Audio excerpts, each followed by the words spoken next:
One minute ago, Trump explodes as Canada cuts off copper, $4.2 billion gone overnight. In an absolutely stunning development that has left Washington reeling, Canada has just announced a complete halt of copper exports to the United States, effectively slamming the door shut on a critical trade pipeline worth an estimated $4.2 billion annually.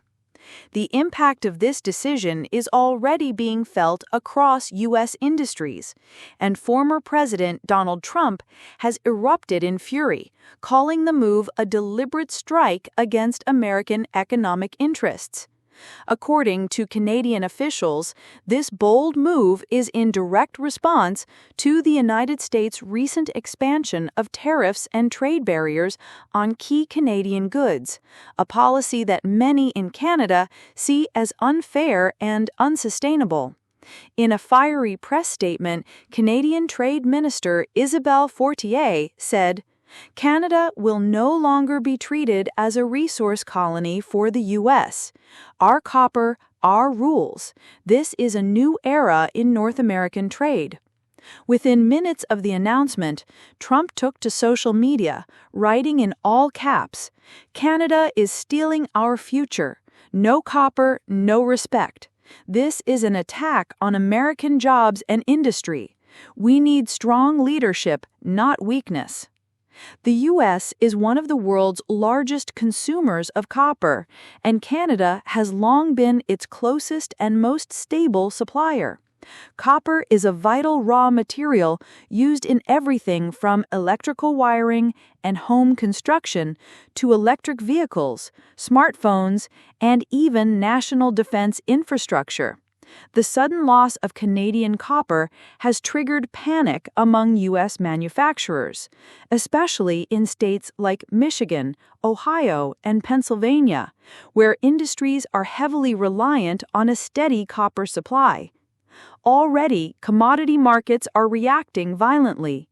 Copper prices surged over 12% in early trading, and analysts predict further increases if the freeze continues. Large manufacturers, including automotive giants and tech firms, are reportedly activating emergency procurement plans, seeking copper from alternative, often more expensive sources such as Chile, Peru, and China. Industry experts warn that this disruption could lead to production delays, layoffs, and rising consumer prices, particularly in the housing and electronics sectors. One trade analyst said, "This isn't just about copper, it's about leverage. Canada is flexing its economic muscles, and the U.S. is caught off guard." Inside the White House, the mood is reportedly tense. Senior officials are scrambling to initiate back-channel talks with Ottawa to reverse the export freeze. However, Canadian Prime Minister's office has doubled down, indicating that the freeze is indefinite unless the U.S. drops recent tariffs and agrees to renegotiate key parts of the trade framework. Trump's allies in Congress have seized on the moment, using it to attack the Biden administration for failing to protect American interests. Trump himself has called for massive retaliatory tariffs on Canadian goods and accused Biden of being asleep at the wheel.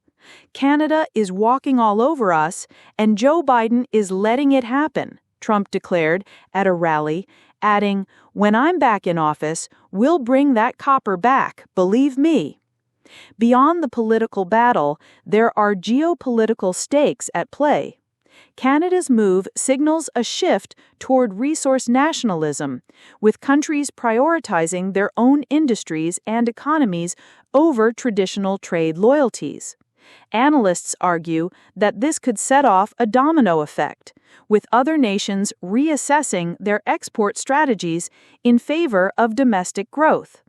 Environmental groups have also weighed in.